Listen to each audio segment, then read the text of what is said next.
VIP culture ছেড়ে এবার সরাসরি জনতার দরবারে মেয়র, তাও আবার কোনো বিলাসবহুল গাড়ি চড়ে নয়, একেবারে পরিবেশ বান্ধব ইলেকট্রিক স্কুটিতে চেপে সাধারণ মানুষের অভাব অভিযোগ শুনতে এবার অভিনব জনসংযোগের পথে হাঁটলেন আগরতলা পুর নিগমের মেয়র দীপক মজুমদার। জনগণের অভাব অভিযোগ সরাসরি শুনতে এবং সমস্যার দ্রুত সমাধান করতে এবার এক অভিনব ভূমিকায় অবতীর্ণ হলেন আগরতলা পুর নিগমের মেয়র দীপক মজুমদার। কোনো বিলাসবহুল গাড়ি নয়, বরং পরিবেশ বান্ধব ইলেকট্রিক স্কুটিতে চেপে পাড়ায় পাড়ায় ঘুরবেন মেয়র। প্রধানমন্ত্রী নরেন্দ্র মোদী এবং মুখ্যমন্ত্রী অধ্যাপক ডক্টর মানিক সাহার সবুজ ও দূষণমুক্ত যানবাহন ব্যবহারের ডাককে মান্যতা দিয়েই মেয়রের এই পরিবেশ বান্ধব উদ্যোগ। বুধবার কের চৌমুহনী স্থিত কালী মন্দিরে পুজো দিয়ে এই বিশেষ স্কুটির শুভ সূচনা করেন মেয়র দীপক মজুমদার।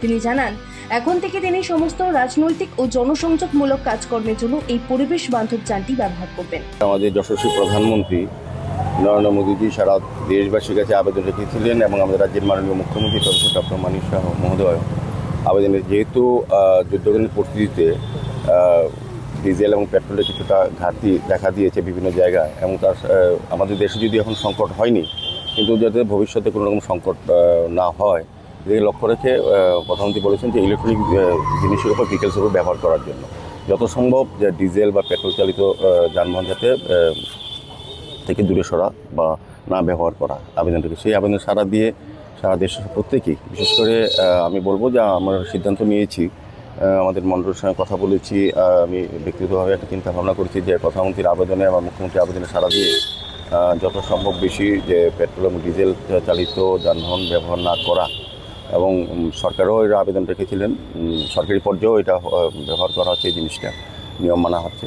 তো আমি একটা স্কুটি আজকে ক্রয় করলাম। উদ্দেশ্য একটা হচ্ছে এটা পরিবেশ বান্ধব, প্রথমত ইলেকট্রনিক্স একদম পরিবেশ সুরক্ষার ক্ষেত্রে এটা একটা বিরাট একটা গুরুত্বপূর্ণ ভূমিকা গ্রহণ করবে। আর দ্বিতীয়ত হচ্ছে রাজনৈতিক কারণে আমি দেখলাম যে আমার রামনগর বিধানসভার বিধায়কও, আমি আগরতলা পৌর নিগম মেয়র যেরকম রামনগর বিধানসভার বিধায়ক, তো রামনগর বিধানসভার মানুষের সঙ্গে যোগাযোগ করতে গেলে দেখা যায় বিভিন্ন সময় গাড়ি নিয়ে অনেক জায়গায় যাওয়া যায় না, ছোটো ছোটো গলি আছে। সেই কারণে আমি সিদ্ধান্ত নিলাম যে রাজনৈতিক যখন কোনো কর্মকাণ্ডে যাব, আমার ব্যক্তিগত স্কুটি ব্যবহার করব রাজনৈতিক কাজে। সম্পূর্ণভাবে রামনগর বিধানসভার প্রতিটি জায়গায় মানুষের সঙ্গে মিশবো, যাব যখন জনসম্পর্ক তৈরি হবে বা কোনো প্রয়োজনে যাব বা যারা ডাকবেন বা আমার প্রয়োজন মনে করবো যে তার সঙ্গে দেখা করা উচিত বা যাওয়া উচিত, এই বিভিন্ন সমস্যার সম্বন্ধে অবহিত হওয়ার জন্য হোক বা সমাধানের জন্য হোক, তো আমি যাওয়ার পরিকল্পনা করছি। এটা আমাদের মণ্ডল থেকে সিদ্ধান্ত নেওয়া হয়েছে যে প্রতিদিন সকাল 8টার থেকে সকাল 11টা অবধি আমাদের মণ্ডল সভাপতির ফোন নাম্বার থাকবে, আমাদের বুথ সভাপতির ফোন নাম্বার থাকবে, আমার থাকবে।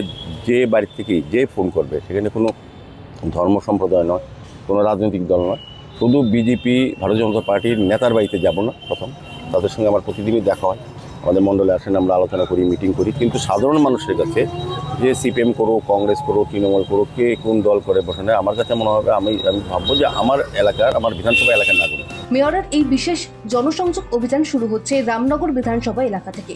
জানা গেছে, আগামী শুক্রবার সকাল 8টা থেকে 11টা পর্যন্ত তিনি নিজে স্কুটি চালিয়ে রামনগরের বিভিন্ন পাড়ায় পাড়ায় ঘুরবেন এবং স্থানীয় বাসিন্দাদের সাথে সরাসরি কথা বলবেন।